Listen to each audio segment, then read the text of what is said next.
So for the agenda today, we are going to introduce to you the full KTER team.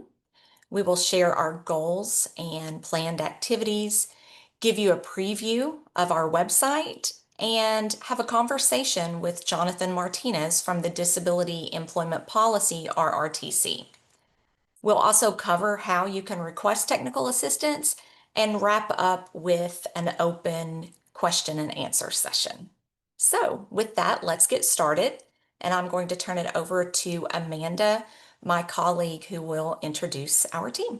Amanda? All righty, thank you, Lori. So, just to give a quick visual description of myself, I am a female, about 34 years old. I have shoulder-length blonde hair, and I'm wearing a black shirt. So just to kind of give a quick overview of who is on the KTER team. So first, we have our lovely PI and the leader of the research and utilization, Kathleen Murphy, who you will see here shortly. For quality assurance, we have Cindy Kai. Our development lead is Jeremy Rasmussen. Of course, I am the dissemination lead. My name's Amanda Seagroves. As you can see, this is a very outdated photo of myself. Lori Collins, who was just speaking, is our training and TA lead. Tracy Bauman is our amazing administrative associate, and I'm sure you will hear from her over the next several months, years. Brian Lipke is our amazing webmaster who does all of our amazing things on our KTER website. Jessica Kadima is our evaluation lead. And then finally, we have our great research assistant, Haley Van Leven, who is you'll probably hear from her a lot as well. So that's just a very quick intro to the team who makes up KTER. So now I'm going to go ahead and pass it to, I believe, Kathleen, to kick us off for our next slide.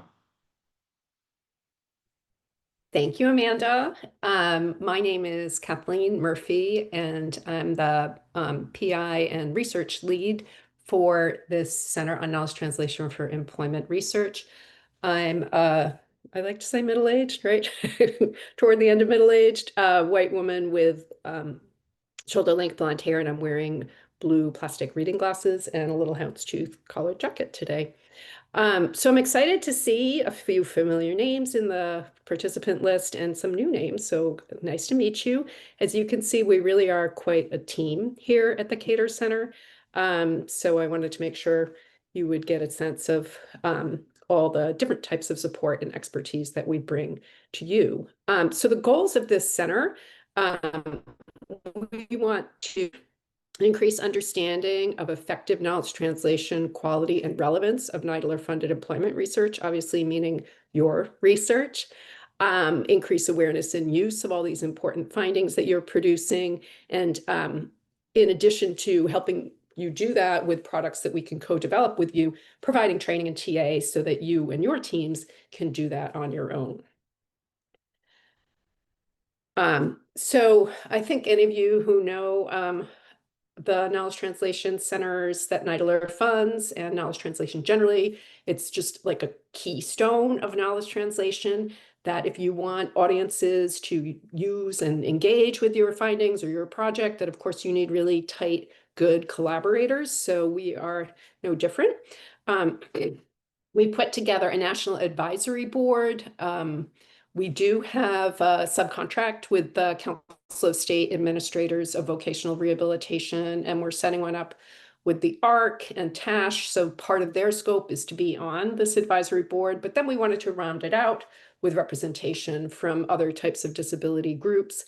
And this is not a static group. You know, if there's some organization or perspective that you think really should be advising the knowledge translation of employment research, such as your own, as I mentioned, we are absolutely open to expanding the membership or having it, different members rotate through.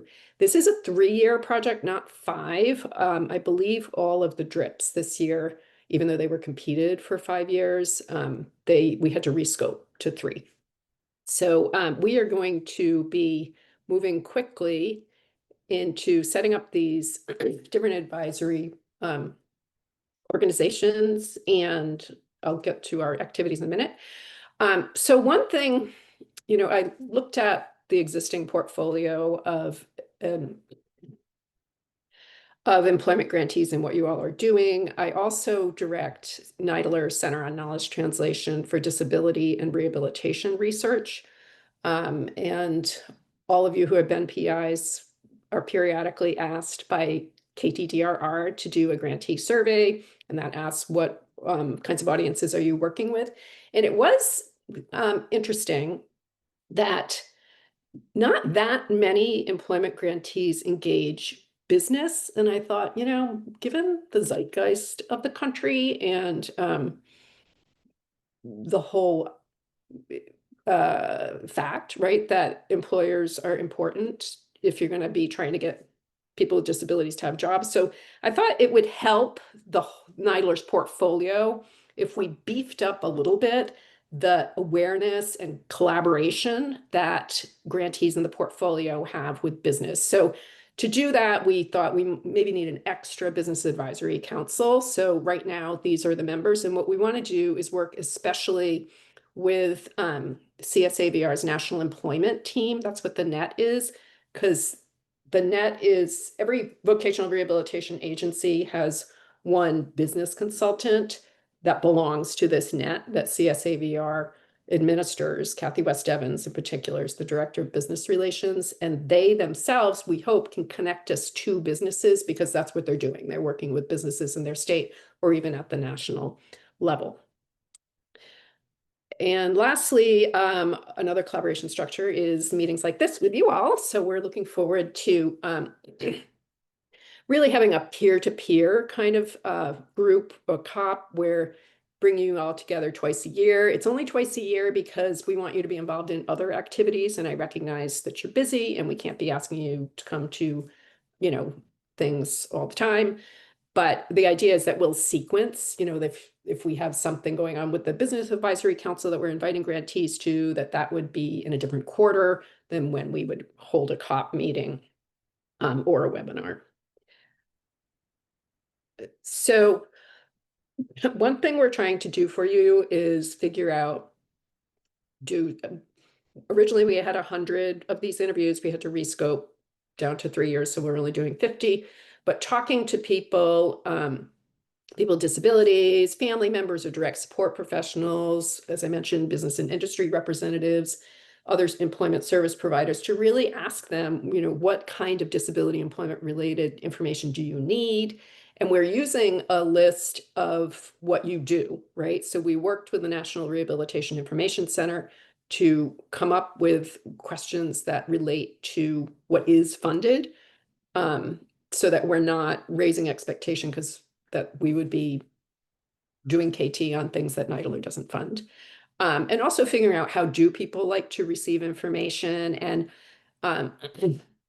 some of you may be familiar with behavioral economics, and there was this famous book Nudge, and trying to figure out what is it in the process of KT or in accessing information that might be getting in the way. They use this term friction. So what are the frictions and the hassles that people have so that we can figure out strategies to help people overcome them. We'll also be doing 4 reviews, 2 systematic reviews. The systematic reviews will focus on strategies.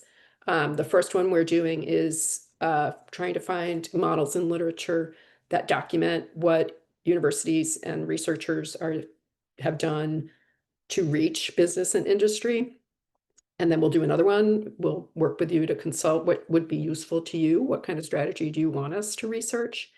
And then we will also do, back there, a couple of rapid reviews topically, right? So based on what we learn, what are the high priority topics that the interviewees tell us, and then do reviews that synthesize research that addresses those information needs.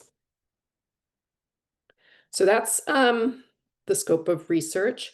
And then what we do with those findings is house many of the products on the website. And we're going to give you a nice tour of the website later in the hour. We want to develop info briefs. And the model of this, AIR holds 3 of NIDILRR's 5 knowledge translation centers. So I mentioned the center on KTDRR, which I also direct. And then we also hold the Model Systems Knowledge Translation Center.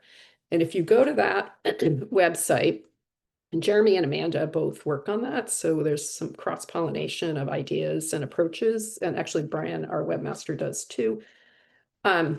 You'll see that there are a lot of fact sheets that MSKTC produces in collaboration with the model systems researchers, and then they can repackage that vetted research-based information into other types of formats, like whether it be a podcast or a short video. So that's the idea that we want to have for this KTER Center, so that we're really working very closely with you and your research, and getting that out into the public in ways that we think will make sense for the audiences you are trying to reach.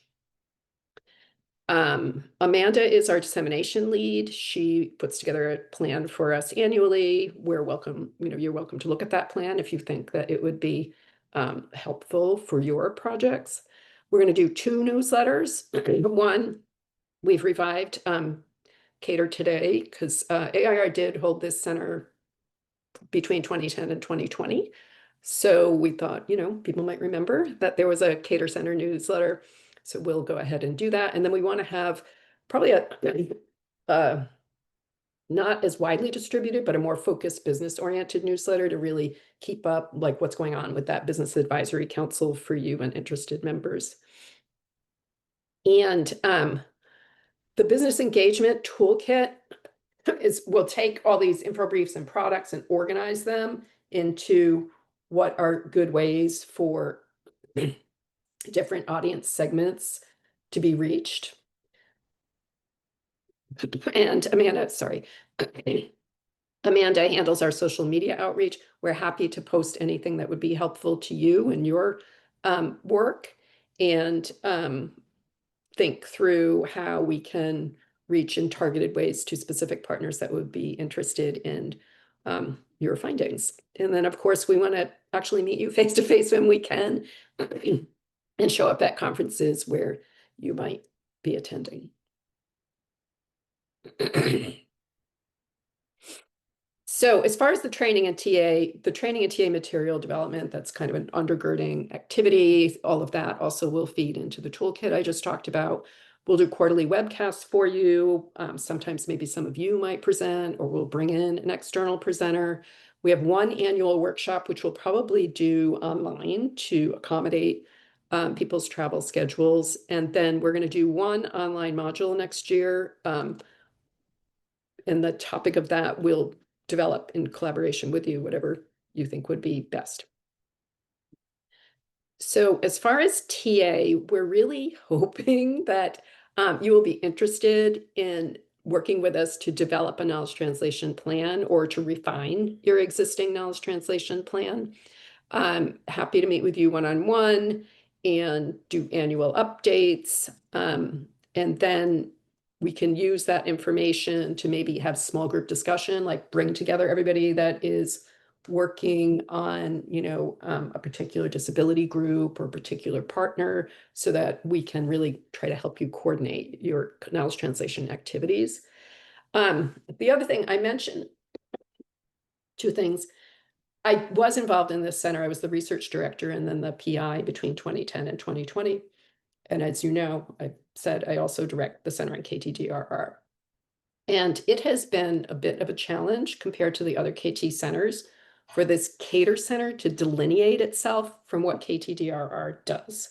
Because there's been some activity that KTER has done historically that really is kind of more generalizable KT training, that really it should be KTDRR to be doing that. So we'll still offer you things that maybe any grantee would be interested in, but we want to make sure that KTDRR, when say like somebody goes to our conference or someone goes to a social media webcast, that where KTDRR is going to track which employment grantees were engaged in that training, and then we'll reach out to you as KTER, okay, and talk to you like, wow, okay, so you did a social media training. Let's think about how does that really going to apply to your employment-oriented audience. And you can obviously just get in touch and ask about any kind of TA. And Lori will talk more about that at the end of this session.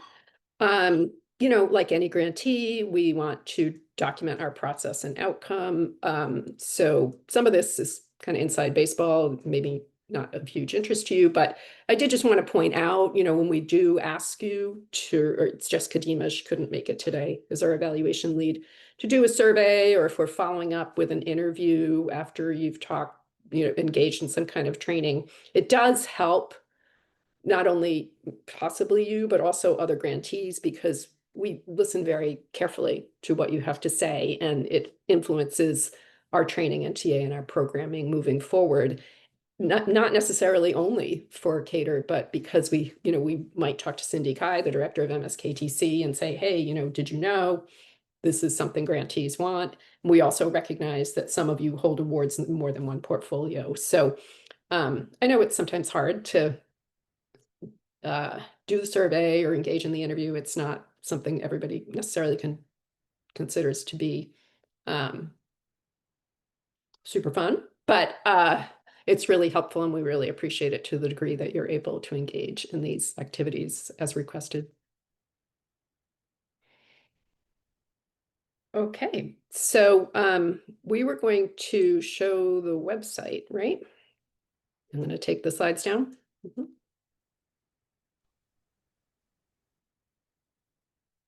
Hello, my name is Brian Lidke, and I am a white male in his 50s. I have glasses on, I'm wearing a blue shirt, and my role in the KTER Center is to develop the KTER website. So I'm going to share my screen, and at this point you should be seeing the KTER Center website. And we're looking at the homepage, and on the homepage we see a greeting, an area where we'll be showing off featured resources as time goes by. Currently, it's just kind of highlighting some of the things on our site for subscribing to the newsletter, the webinar that we're having today, technical assistance. There is a bar at the bottom of our template for subscribing to the KTER Today newsletter that Kathleen mentioned. And at the top of our screen, you'll see the navigation menu. It includes an area for pages that describe the KTER Center, its partners and working groups, and how to contact us. There's an area for training, which currently focuses on a description of our webinars. And there's an area for grantees, and that's what I'd like to speak to you about today. Feel free to surf the site later at your leisure. But for today, we wanted to point out that for grantees, we have an area that describes the type of technical assistance that we're offering, and it links to our technical assistance request form that is also in this navigation menu for grantees. So when you contact the center requesting technical assistance and you get to that form, it's going to ask you for information about yourself, your name, your role on the grant, and your email. And then it's also going to ask for NIDILRR project information, because this technical assistance is just for grantees. So you'll be entering in your project title and number, and then getting into the details of the technical assistance that you're requesting. We've got an open text area so that you can describe that in full, but we'll also be asking you to categorize, what areas of support you're looking for, whether it's your KT plan or evaluation. And so when you submit that, our staff will get back to you within 3 working days. And the other area of the for grantees section of the website is the grantee COP area, our community of practice area. So when I click on that page, you're going to see that this is a protected page where you would need to enter a password. And the super secret password right now is grantee. And the reason why we put this behind a password is we wanted to have an area for resources that are just for you, that aren't indexed by Google and looked at by other people. So right now it is fairly bare bones. We've got a short description about the employment grantee community of practice. We have a heading that shows where we could post information about upcoming events, and also a heading where you would find resources for grantees that are not available on the public website pages. For instance, after this webinar is over and we get a recording of it, we'll make that recording available, but we'd likely make that just available to grantees, not for the rest of the public website. So this may be where you come to get meeting archives, handouts, presentations, or things that are just for grantees. So we expect to be expanding this as time goes by. And during this session, one thing that we wanted to do is just to make you aware of this page and the type of things that might go there, and perhaps get a little bit of feedback from you about what items you think would be useful to have on a page like this. Um, there are, this is just a single page that's private. We haven't added any other community of practice functionality at this time, like file folders or discussion groups. We thought we would keep it simple and then get some guidance from the group about what you might find useful to you. So if you have feedback about this, either now or in the future, we're very happy to hear from you. And that the only other thing I'll point out is there is a little give feedback link on the side here, and that is to give feedback on the website itself. So it's going to ask some questions about ease of navigation, what might be more helpful, how did you learn about the website? Obviously, we know how you heard about it, but that's there for the public as well as our grantees to provide feedback. And at this point, I am going to stop sharing.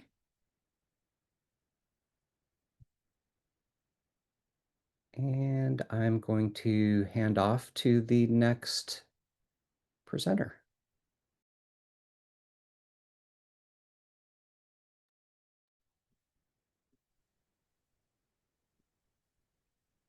Okay, thank you, Brian. So I'm looking, there's a question from Salima. Are the attendees of this event already subscribed to the newsletter, or should we subscribe? So yes, as most of you are probably aware, the National Rehabilitation Information Center, NARIC, is shut down right now. So we don't have the completely new list of grantees. So we just pulled what we had available to us to invite you to this event. And because we, as I mentioned, had this center from 2010 to 2020, we have the prior list of subscribers. So we're merging in what we know about the new grantees. And if you used to get the KTER Today newsletter, you're already subscribed, but it, of course, it doesn't hurt to subscribe again. So if someone could put the KTER Today subscription link, if we've got that ready, or you could just email kter@air.org. Thanks, Jen.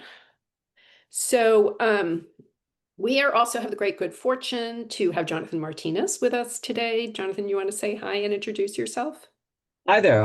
Although it's debatable whether it's great good fortune, I'm Jonathan Martinez. I'm a white male, 56 years old. I have gray and black hair that is far more gray than black, and a gray and black goatee.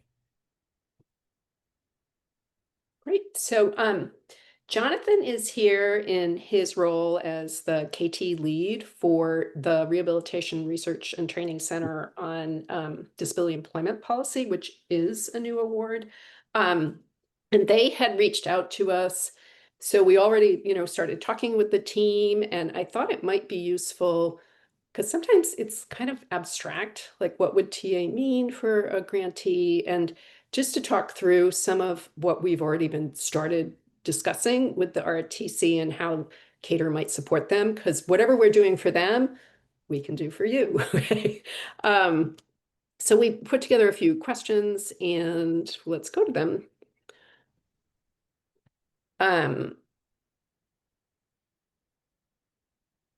So they're not here. Okay. Jonathan, I know we shared those with you before. Here we are. Yeah, thank you. So could you just give a little bit of an before we jump in, could you give a little bit of an overview? I know this was a recompete and the center existed before at Syracuse, but people might not know exactly what you're planning for the next 5 years. Sure. The Disability Employment Policy, RRTC, is designed to explore and identify best practices that will empower in disability employment policy. So legislation, policies, practices that will maximize the opportunities that people with disabilities have to enter the workforce, succeed in it, and remain in it. We are doing multiple research projects around that area. Everything from the impact of AI hiring algorithms on people with disabilities to the impact of sub-minimum wage winding down and other wage employment policies on people with disabilities to the supports and services and vocational rehabilitation actions that best support people with disabilities to become self-employed. For knowledge translation, our goal is to take those findings and consistently communicate, not only with policymakers, but other interested parties in a variety of means, everything from fact sheets to multimedia to podcasts, to spread the word about our work and about the importance and applicability of disability employment policy. Great. So like a lot of NIDILRR grantees, this team excels at bringing in lots of different partners who are members of their desired audiences. So can you talk a little bit about the audiences, in more specific terms? Obviously, you're trying to reach policymakers, for example, but who do you think are going to be working with you pretty closely in ways that will help you reach the specific audiences? We have looked at our audiences under a lens of more is more. The more people talking about this area, the more people getting interested in it, the more people taking action to further it, the better. Our primary audience is, of course, policymakers. That's in our name. And we look to state, local, federal policymakers who are directly involved in creating those policies, practices that directly impact people with disabilities. But we have many other audiences. I, for one, think there is a lot of value in engaging with employers. There are employers out there right now who have successful policies. In fact, one of our studies looks at identifying and speaking with employers who have implemented effective policies that empowered people with disabilities to succeed in the workplace. The more people like that we can reach, the more information that we can get from them, the better. We have a large group of partners, and it would take me longer to read their names than it would to describe our work. But multiple universities, multiple organizations that are led by and involve people with disabilities, multiple national organizations are helping us with our knowledge translation efforts, and multiple state and local governmental agencies are on board both as dissemination partners and partners in our work. Like I know, for example, you're working with a state agency in New Jersey. Yes, we are. Looking at the pilot projects that were designed to help people with disabilities succeed in the workplace. One of our studies is looking at what made those things successful and really what the real world definition of success is, with the idea of identifying them and helping others replicate them if they are effective. Great. So the type of thing we could do for you and for others is, when we're doing those interviews, if you want us to ask something specific, like, are you concerned about, sub-minimum wage or, whatever you're working on, we can find out from those interviews what people from those different lenses of the disability employment, I guess, ecosystem. Have to think about that. So, and then the other thing we've already talked about, fleshing out everybody, we know in your grants, you come up with a dissemination plan, but we can help you think through a template. So you're identifying your audiences, almost like, if you think about KT like an intervention, well, what is the population that you're intervening in? How are you going to engage them? And so then once you've identified your audiences in the plan, an important next step is to figure out, okay, this is who we think is going to benefit from our stuff, our, findings, our products. What kinds of strategies should we use to develop those products so they're in digestible forms for that audience? And how should we push them out to those people? So can you, I know our conversations have been pretty preliminary, but it was a very robust proposal. So are there other knowledge translation centers that strategies that you're really interested in developing further or strengthening in the work that you want to do with KTER? Well, first, thank you for describing KT as an intervention. It's exactly how I look at it. Like anything else, it requires thought at the beginning, planning, and then implementation, and then looking at the results of it, and then modifying what you've done to match, to improve the results, to make the things that you did well better, and to do the things that didn't come out so well in a better way, so that there is maximal spread and impact of the work that you do. And that is exactly why I'm so happy to be working with KTER at the front end. We are a very new center. In fact, we are not even scheduled to put out our first KT products until the second quarter of our operation, which is after the first of the year. So having access to KTER, to yourself, Kathleen, pardon me for sounding like I'm sucking up, but having access to so many people who know so much is only going to help us set up successful systems, successful interventions at the front end, allowing us to focus on modifying and building on success instead of reinventing wheels that you've already developed. So at the front of this process, something I warned you about the first time we talked, I'm going to say thank you and what else can you do for us? And I would recommend that every RRTC, every grantee have that exact attitude. It's why the people at KTER are there, and it only helps you accomplish. And if your KT goals are as robust as ours, dauntingly robust, I think is one way to put it. Having KTER on your side is a way to show that you were serious when you said you would do things, and that you are serious about completing them. And one thing that we've talked about that's very kind of specific, in addition to helping you, flesh out and develop a KT plan and provide a tool for you to do that, is to co-brand one of the info briefs. We're going to be doing info briefs quarterly. Those are, I talked earlier, they're sort of analogous to the fact sheets that the Model Systems Knowledge Translation Center does. So again, any of you on this call could reach out to us and say, hey, I would love to have an info brief based on, this finding. And, we would co-author that with you and help figure out what is the best way to package this information in addition to the info brief. So we really do want to help support you in more intensive ways, I think, than at least when I was involved in this center in the first decade of this century, that we did. So there's that. And then there's this community of practice, which we'll sort of pilot a little bit at the end of this hour, because we're going to turn the recording off in a few minutes so we can just have an open discussion. We're not that big of a group. So that's where you can do kind of peer-to-peer kinds of learning. So I think we'll probably have that first meeting in February, maybe. So are there things, Jonathan, that you're hoping will come out of that networking? My answer to that, and I'm not intending to be vague when I say this, is I'm hoping everything comes out of that. There's so many opportunities to work together in so many different ways. I can't even think of all of the things that we could do together.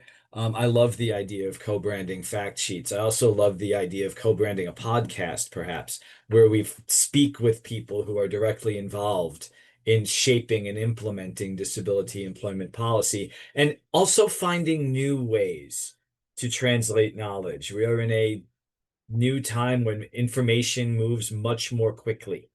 What are ways that we can do things other than the old ways of fact sheets, the old ways that we can move more quickly on and be more robust about? And I think, again, we're lucky to have KTER to help us do that. And I know it's confusing that, we have this KTER Center and there's KTDRR. But I did just, while I have some of you in this audience, let you know that KTDRR also supports you.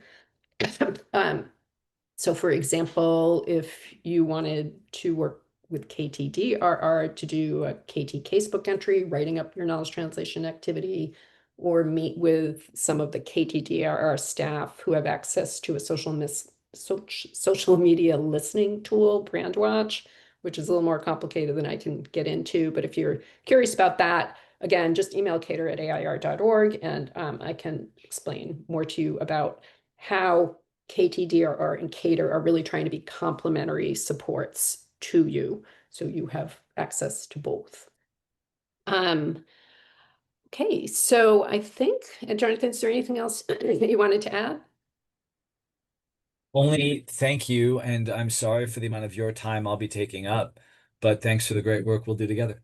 No, we're happy. And as I say, maybe, depending on what other people have to do, we might be able to work in small groups and solve problems together. Fantastic. And at this point, I guess, let me see what else we got here for you all. I think Lori was going to go over TA requests. Yes, I will do that. Thank you, Kathleen, and thank you, Jonathan, for that conversation. I hope it was helpful to folks. So, Brian, as he was reviewing the website, he shared the place where you can go on the site to make a request for TA. So I just want to talk about that just for a minute about what happens whenever you submit that form. We will get that, and then I'm going to reach out to you, and we're going to set up an initial, what we're calling an initial consult. And the purpose of that initial consult will be for us to gather more information about your TA request and make sure that we understand it. And if in that meeting we can respond and provide the TA that you're requesting, we will do so at that time. But if we're not able to do it at that time, then we will figure out together what that next step needs to be. Whether it's bringing in other members of the team or bringing in one of our partners to help with that, or what have you. So we want to do that initial one-on-one consult so that we make sure that we are responsive to the exact TA request that you have put forth. So that's how that will work whenever you make those requests. You can use the TA request form, but you can also email, use the KTER@airr.org email address and send it that way, and the process will generally work the same.